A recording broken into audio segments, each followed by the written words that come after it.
Unidad 4. Etapas de métodos de estudio.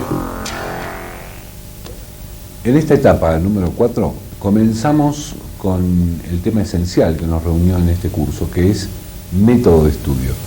Hasta ahora estuvimos trabajando sobre lo que es hábito de estudio, estuvimos hablando sobre habilidad analítica, sobre síntesis, pero a partir de este momento vamos a llevar al plano de lo concreto el mecanismo del cómo estudiar, y esto recibe el nombre de método de estudio, metodología.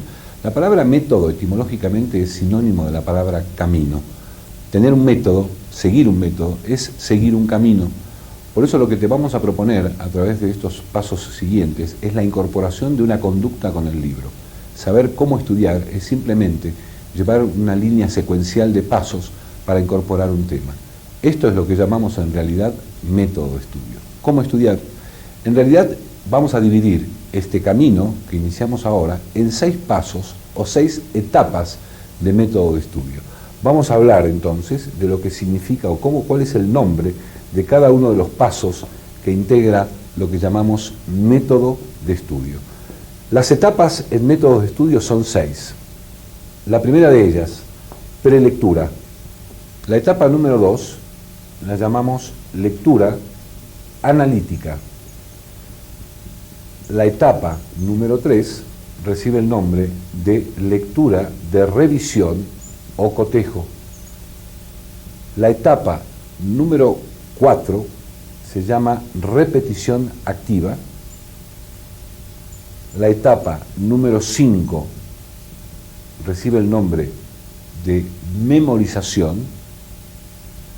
Y el último paso, hablamos de técnica de los repasos o simplemente repasos. Esta es la enunciación de los pasos que a partir de ahora vamos a incorporar como una metodología de acción. Cada vez que nos sentemos a estudiar, vamos a tratar de seguir siempre la misma secuencia de etapas. Cada vez que nos sentamos a estudiar, lo primero que vamos a hacer, antes de comenzar a analizar nada, antes de elaborar un cuadro sinóptico, es simplemente una lectura preliminar. Lo que a veces entre amigos llamamos hojear una revista es lo que técnicamente conocemos con el nombre de prelectura. La prelectura es una etapa ágil, breve, corta, de rapidez, donde el objetivo es no estudiar, sino incorporar información previa. ¿Cuáles son los puntos donde vamos a buscar con énfasis información preliminar? Básicamente vamos a seguir estos pasos. En la prelectura vamos a tratar de poner énfasis en la lectura de títulos y subtítulos. Esto lo vamos a hacer con la intención de saber qué tan largo es el tema, cómo está dividido, cómo está tratado, cuánto tiempo calculo me va a llevar a estudiarlo. Esa información sale de la lectura de títulos y subtítulos. El segundo aspecto donde vamos a poner énfasis en la prelectura es en la lectura y comprensión de todo lo que son los componentes gráficos del libro. Gráficos me refiero por esto a lo que son mapas, fotos, láminas, toda la información que en un texto aparece en forma de dibujo, la vamos a leer en este instante, antes de comenzar a estudiar. Y por último, vamos a darle mucha importancia para tomar información valiosa en la lectura de todo lo que es la información subrayada o destacada por el autor. Esa es información valiosa donde el autor utiliza a veces recursos de color, a veces trabajando con otra tipografía de letra, y utiliza procedimientos de destacar o subrayar algunas ideas esenciales. De tal manera de que esta etapa, reitero, es una etapa muy breve, en 4 o 5 minutos se hace la prelectura de un capítulo, nos da información previa. Y algo muy importante, en esta primera etapa, en esta lectura preliminar, vamos a tomar las decisiones de forma. Ahí vamos a saber si vamos a hacer un cuadro sinóptico o un diagrama de palabras claves. Una vez hecha esta prelectura, vamos a pasar a la segunda etapa de método de estudio, que es la lectura analítica.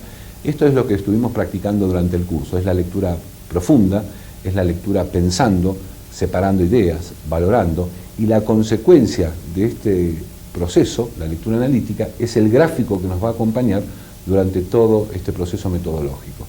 Es decir, como consecuencia de la lectura analítica nos encontraremos al finalizar con mi cuadro sinóptico o el diagrama de palabras claves. De tal forma que si aquí me llevo 5 o 6 minutos, aquí posiblemente el tiempo es ilimitado, depende de la extensión del tema y de la profundidad y de la dificultad que nos ofrezca.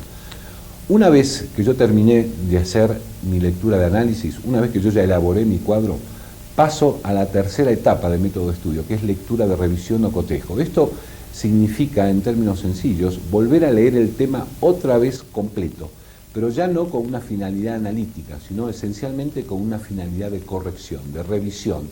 La intención de este paso es leer el tema otra vez y mientras lo voy leyendo, simultáneamente voy checando, voy comparando el tema con el cuadro o el gráfico que yo elaboré, de tal manera que puedo notar de pronto en esta segunda lectura que una idea importante no la puse correctamente, la agrego, o quizás al revés, una idea muy sencilla, me doy cuenta que mi gráfico está expuesta con muchas palabras, le quito palabras que estén de más.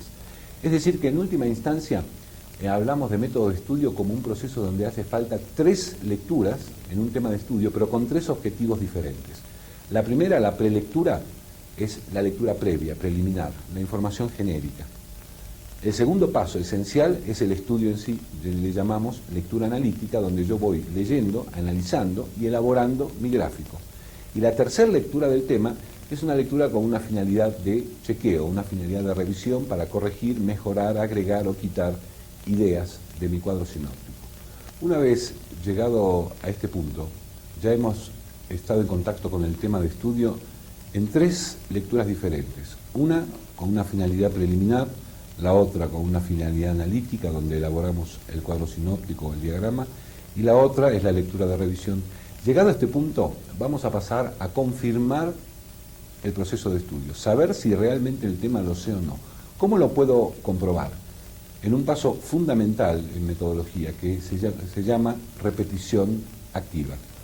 En este caso, nuestro trabajo va a consistir en lo siguiente. Cerramos el manual o el libro, nos quedamos en la mano con el gráfico o el cuadro que hemos armado y a partir de ese momento yo comienzo mirando el cuadro tratando de reconstruir con mis propias palabras en voz alta, y reitero, en voz alta para que yo me escuche, reconstruir el tema de estudio. Ahí realmente es cuando se verifica si el tema lo sé o no, si lo entendí o no, cuando soy capaz de poderlo reconstruir con mis propias palabras. Una vez hecho esta etapa fundamental de repetición activa, vamos a pasar a la etapa número 5, que se llama memorización del cuadro sinóptico o del diagrama.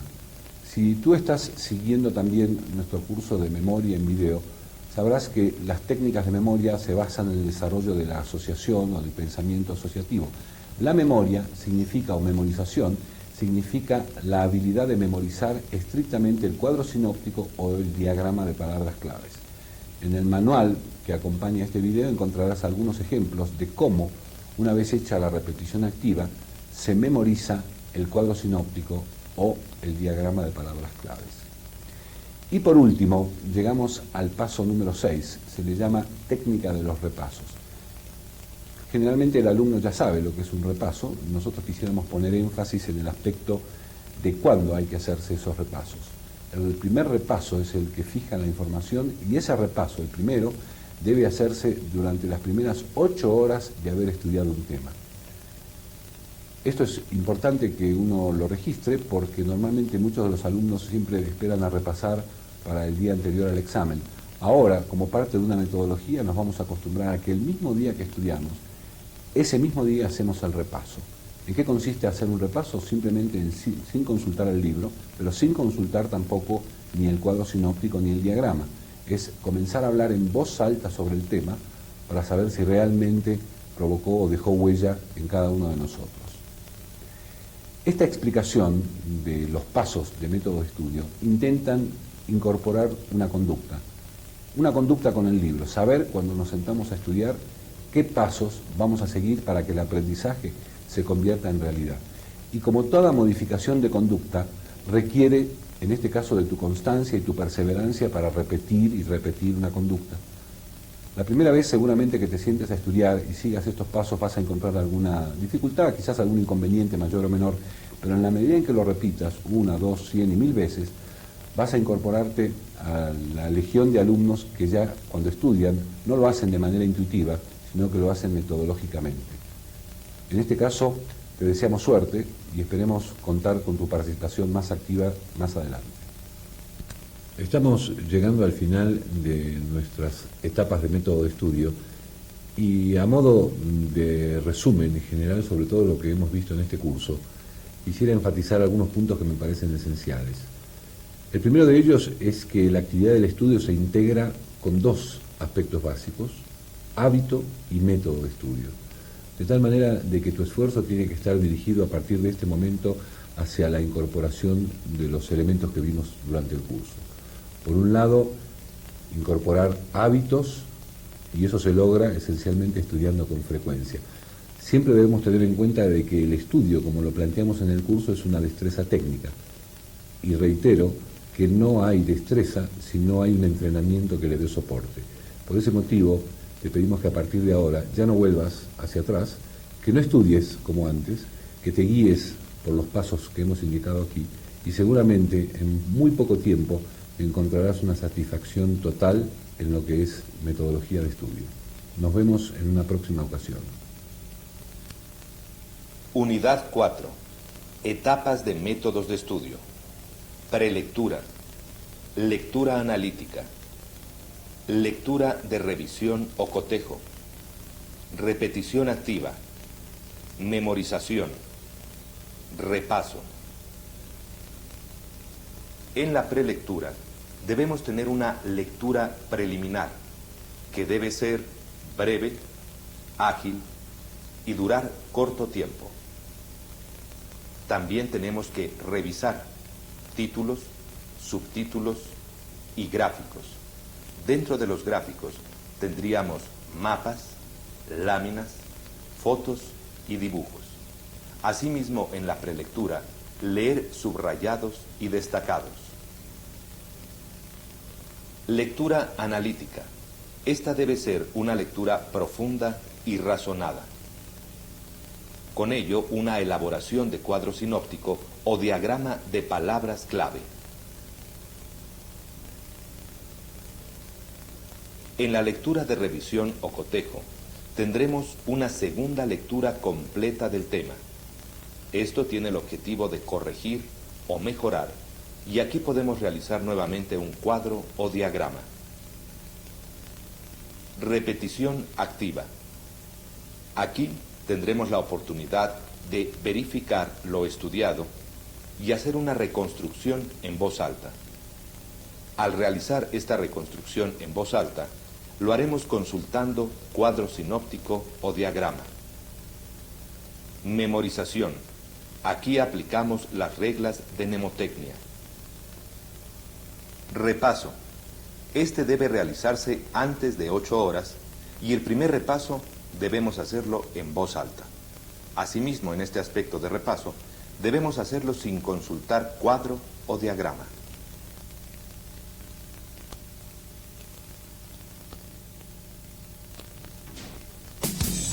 Unidad 5. Factores que afectan el rendimiento académico. Hola, ¿qué tal? El tema que hoy nos ocupa son las causas que afectan el desempeño escolar. En nuestra sociedad, los jóvenes son evaluados de acuerdo a su desempeño en la escuela.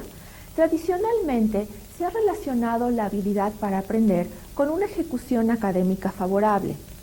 Si un alumno no cumple satisfactoriamente con los requisitos académicos, se dice que fracasa. Cuando un alumno se enfrenta continuamente a experiencias de fracaso, generalmente tendrá una pobre opinión de sí mismo, aun cuando su capacidad intelectual sea normal o incluso superior. Voy a abordar 4 factores importantes en las causas que afectan al fracaso académico. Uno de los factores son los psicopedagógicos, otros son los socioculturales, los biológicos y los psicopatológicos. Dentro de los factores psicopedagógicos, vamos a encontrar métodos de enseñanza inadecuados. Vamos a ver que un método de enseñanza inadecuado atenta contra los intereses, la motivación del alumno. Es indispensable que las escuelas, las instituciones, evalúen los contenidos de sus programas para que esto se adecue a la edad, a la población, al tipo de interés del alumno. En fin, esto es algo que tiene que hacer continuamente todas las instituciones que dan este servicio y que dan en los contenidos de aprendizaje algo que los alumnos quieren también tener, que es el aprendizaje con cierta motivación. Otro factor es la sobrepoblación en los salones de clase. Un grupo elevado de alumnos puede afectar en una persona en especial su adecuado rendimiento académico. Sería importante, como una solución, evaluar si realmente esa persona se vería beneficiada o no en pertenecer a un grupo más pequeño. Otro factor psicopedagógico sería el excesivo cambio de profesores. Esto propicia una dispersión en el aprendizaje. Sería importante que las instituciones pudieran de alguna manera incentivar al personal docente para que éste por lo menos pudiera terminar el ciclo escolar. Otra causa psicopedagógica sería los cambios de escuela frecuentes. La pertenencia a una escuela promueve la identificación y la adaptación a la misma. El cambio frecuente en muchas ocasiones produce algún malestar en el alumno por no poderse adaptar nuevamente a un nuevo medio ambiente. Es importante que se valore la razón por la cual el alumno debe de ser cambiado de escuela y si esto no es realmente necesario, entonces evitar de alguna manera los cambios frecuentes. Las excesivas exigencias escolares es otro factor que nos atañe. Es muy importante poder determinar si el joven o el alumno están siendo incapaces de enfrentarse con todas las demandas que una institución le pide o si realmente se debe a una inhibición en el aprendizaje debido probablemente a un factor emocional que posteriormente hablaremos de él. Sin embargo, es importante determinar, por ejemplo, si un alumno cursa en una escuela trilingüe o bilingüe y él ni siquiera puede con un solo idioma, sería entonces importante valorar si es recomendable que este alumno sea cambiado a una escuela donde la exigencia sea menor. La personalidad del profesor es otro aspecto importante. Los maestros no siempre tienen una conciencia clara de lo que su rol simboliza. En muchas ocasiones, los alumnos pasan más horas en las escuelas que en sus propios hogares. Para un alumno, un profesor no solo significa una figura de autoridad, sino también una figura con la cual se puede identificar. Es innegable la importancia de la relación profesor-alumno para valorar el rendimiento académico. Una posible solución a este problema es que las escuelas deberían de contar con instrumentos de evaluación para los docentes que determinen el perfil del mismo. Así, por ejemplo, un maestro podrá trabajar mejor con niños pequeños y otro con adultos o adolescentes. El último punto dentro de los factores psicopedagógicos a revisar son los contenidos irrelevantes. La polémica sobre qué tipo de contenidos pedagógicos debe suministrar la escuela es un continuo tema de debate. Hay contenidos esenciales, pero también hay otros que atañen solamente a poblaciones urbanas o rurales. En la mayoría de los alumnos, los contenidos irrelevantes provocan una falta de motivación para el aprendizaje de los mismos. Las instituciones académicas deben hacer una continua evaluación de sus temarios. Es importante que incluyan los objetivos de los avances tecnológicos y científicos y adaptarlos a las necesidades cambiantes de la población estudiantil. Voy a hacer un breve resumen de lo que hasta el momento hemos revisado. Las causas que afectan el bajo rendimiento académico se deben a diversos factores. Hasta ahora hemos revisado los factores pedagógicos, entre los cuales vemos métodos de enseñanza inadecuados,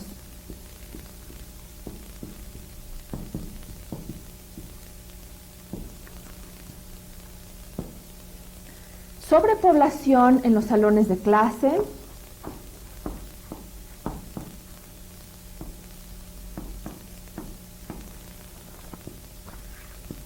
excesivo cambio de profesores,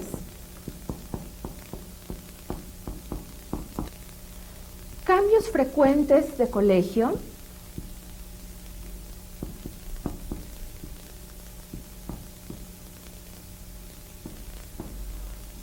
excesivas exigencias escolares,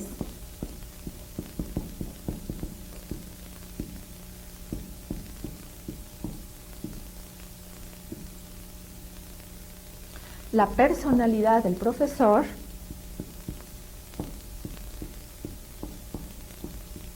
obviamente esto relacionado con la personalidad también del alumno. Y los contenidos irrelevantes que, como vimos, deben ser evaluados por las instituciones académicas. De esta manera vemos como todos estos puntos son parte de los factores pedagógicos que pueden influir en el bajo rendimiento académico de alumnos, ya sean estos niños, adolescentes o adultos. A continuación, abordaré los factores socioculturales como posibles causas de fracaso académico. Existe una relación íntima entre el fracaso y la deserción escolar con los niveles sociales y culturales en los que se desenvuelve una persona. El primer punto sería un ambiente familiar poco estimulante, en donde no hay libros, revistas y material cultural en general. Es importante reconocer que los niños imitan los hábitos de sus padres. En ese sentido, los padres y los hijos podrían compartir todos estos materiales para elevar el nivel de motivación y de acercamiento cultural en el aprendizaje. El segundo punto se refiere a la diferencia entre los contenidos exigidos en la escuela y el sistema de valores de los distintos grupos étnicos, religiosos o económicos. Los libros de texto generalmente expresan un código de valores que responden a la mayoría, sin embargo, no así algunas minorías. El tercer punto a considerar es la salud mental del contexto familiar. Es muy importante reconocer que hay una relación íntima entre el fracaso escolar y la disfuncionalidad en la familia.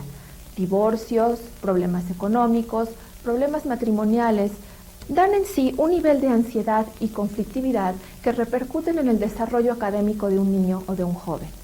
Es importante que los padres traten de no incluir a sus hijos en los conflictos propios y que los desliguen de aquellos conflictos que solamente atañen a los adultos. Los factores biológicos son el siguiente punto a considerar.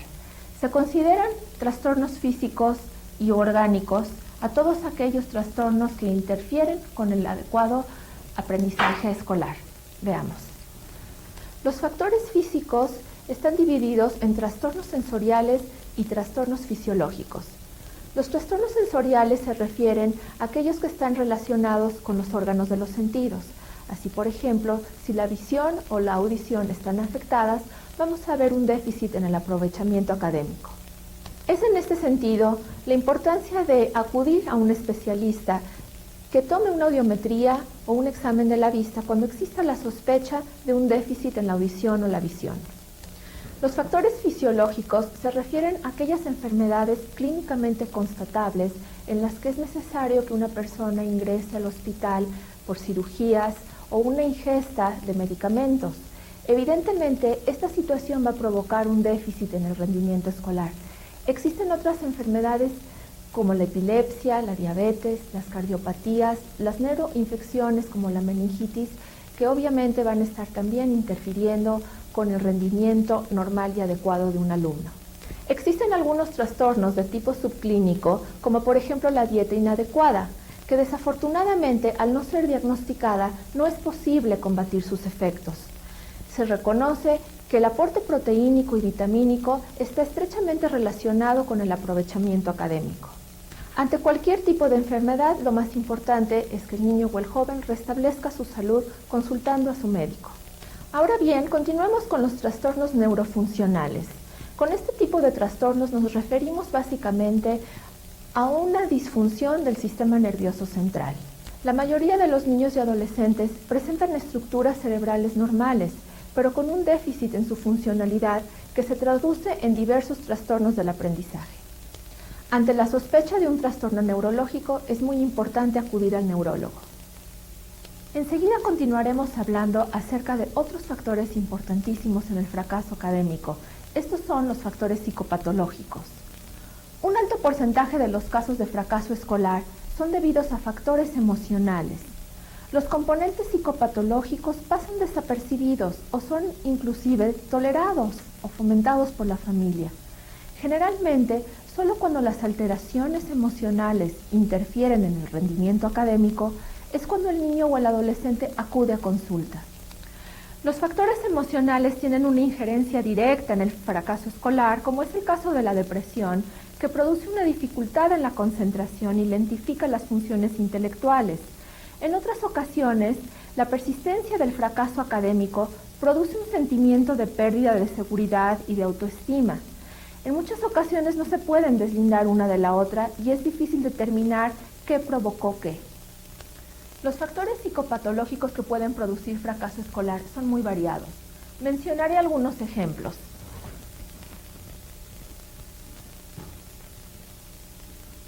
Los factores psicopatológicos se pueden dividir de la siguiente manera. Uno es la evasión escolar.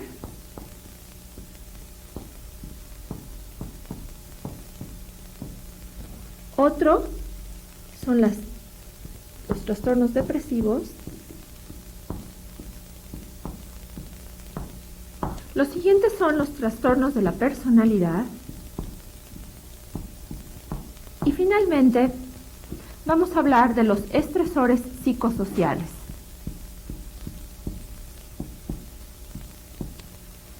Las fobias escolares son cuadros que se caracterizan por un miedo desproporcionado e irracional a la escuela que lleva al ausentismo escolar. Hay conductas de miedo acompañadas por síntomas tales como dolores de cabeza, náuseas, vómitos, pesadillas. En pocas palabras, hay un cuadro de angustia. Las fobias a la escuela pueden hacerse crónicas.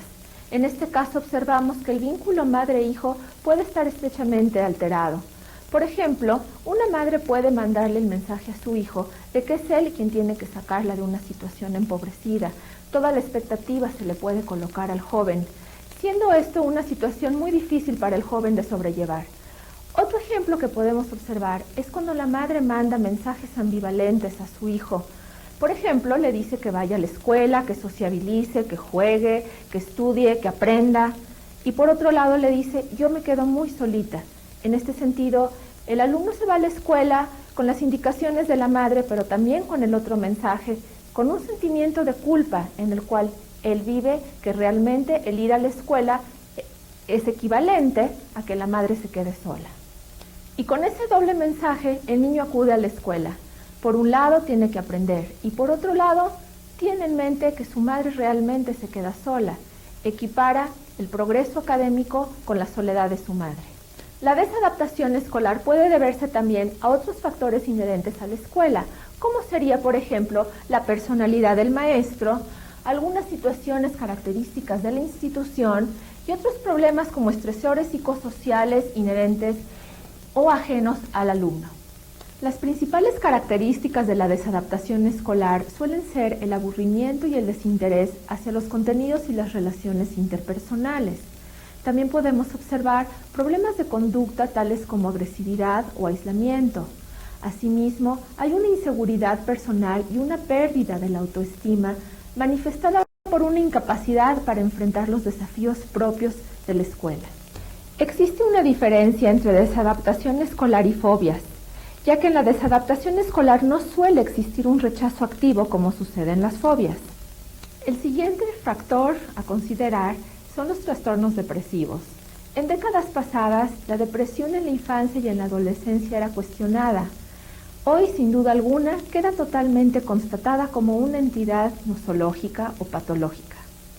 Existen de manifiesto situaciones como fobias, angustia de separación, rasgos de inhibición, apatía, tristeza, ideas de suicidio e incluso intentos suicidas. Los factores que influyen en la depresión de los adolescentes suelen ser el duelo que tiene que hacer por diversas pérdidas. Así, por ejemplo, tendrá que enterrar su cuerpo infantil para consolidar una nueva imagen corporal, una nueva identidad sexual, social y vocacional. Existen otros factores que pueden agravar la situación de por sí ya delicada, como por ejemplo la depresión en alguno de los padres, la negligencia por abuso sexual o psicológico. La hostilidad no siempre se manifiesta de manera abierta. Existen maneras inconscientes de mostrar agresión. Tal sería, por ejemplo, la sobreprotección, ya que la sobreprotección es un mensaje claro de inutilizar al joven o al niño haciendo todo por él. Y el mensaje sería, sin mí tú no puedes. En ese sentido, la sobreprotección es entendida como una agresión. Es de suma importancia que tanto los maestros como los padres de familia se sensibilicen con respecto a las necesidades de los adolescentes y que puedan reconocer las manifestaciones de la depresión, siendo una de ellas la incapacidad para el aprendizaje. En tales casos, es importante acudir a una terapia psicológica. A grandes rasgos, podemos agrupar los trastornos de la personalidad infantiles y juveniles en neurosis, psicosis y psicopatías. Las neurosis son conflictos intrapsíquicos que al proyectarse sobre el ámbito escolar producen pérdida del rendimiento. El joven neurótico tiene una normal percepción de la realidad sin elementos disociativos, pero la presencia de angustia afecta frecuentemente sus funciones de aprendizaje. La psicosis en la infancia y en la adolescencia tienen una frecuencia menor que el cuadro anterior, afortunadamente. Se caracteriza por una pérdida de identidad y de control de los impulsos, así como una pérdida en el juicio de la realidad. La imposibilidad de deslindar el mundo interno del mundo externo, como se observa en los estados de confusión severos, influye obviamente en la capacidad para sociabilizar y para aprender. Los cuadros psicopáticos infantiles y juveniles raras veces presentan un normal rendimiento académico. Pese a tener una inteligencia normal o elevada, los adolescentes con personalidad psicopática se caracterizan por conductas de desajuste familiar, escolar y social. Las conductas de oposicionismo, ausentismo o reto a las autoridades son frecuentes. Los jóvenes no responden a castigos o sanciones que les son impuestas y tienden al fracaso generalizado. Estas conductas son una manera que algunos jóvenes tienen para expresar su conflicto emocional y obviamente necesitan un manejo especializado con un profesionista en la rama de la salud mental. El cuarto punto a abordar dentro de los trastornos psicopatológicos son los estresores psicosociales. Con cierta frecuencia el fracaso escolar está provocado por manifestaciones psicopatológicas de menor entidad, ligadas a controles deficientes en el seno de la familia. Los jóvenes que no han podido superar la separación emocional no ceden al narcisismo en relación al ambiente familiar, por lo que cuando acuden a la escuela no aceptan fácilmente la disciplina del colegio y no establecen relaciones sociales gratificantes. En otras ocasiones, es el déficit de la sociabilidad, como por ejemplo la timidez, el que impide un adecuado nivel de integración y de rendimiento escolar. Las crisis familiares afectan de forma transitoria o prolongada el rendimiento en los estudios. Situaciones como el nacimiento de un nuevo hermano, desavenencias conyugales, divorcio, enfermedades, incapacidad o muerte de un progenitor, cambios de residencia, etc., va a influir necesariamente en el rendimiento académico del alumno. Existe una relación íntima entre la duración del déficit académico y la perturbación provocada por un estresor psicosocial. Muchos problemas de rendimiento académico pueden solucionarse al adquirir habilidades y destreza con métodos como el que este video propone. Cuando el fracaso escolar persiste, nos debe hacer pensar en la existencia de conflictos psicopatológicos de mayor entidad que deben remitirse a un profesionista de la salud mental. A través de esta exposición se puede vislumbrar que la complejidad del proceso de aprendizaje no permite explicar sus perturbaciones a partir de uno de estos aspectos exclusivamente. Si consideramos algunas estrategias de resolución del problema, debemos pensar que profesionistas de diversas áreas estén involucrados en la resolución del problema del fracaso escolar. Es importante incluir a maestros, psicólogos, neurólogos, pediatras, trabajadores sociales, etc., en el proceso de prevención y tratamiento.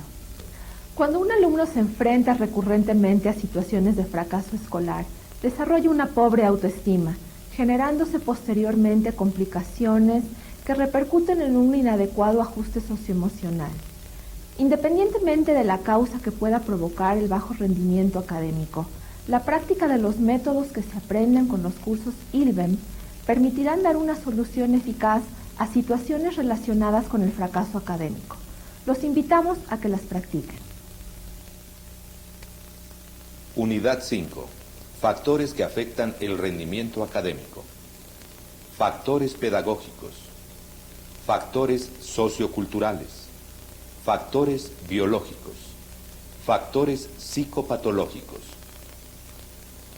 Dentro de los factores pedagógicos, encontramos que existen métodos de enseñanza inadecuados, sobrepoblación en salones de clase, excesivo cambio de profesores, así como cambios de colegio, excesivas exigencias escolares, también la personalidad del profesor y algunos contenidos irrelevantes.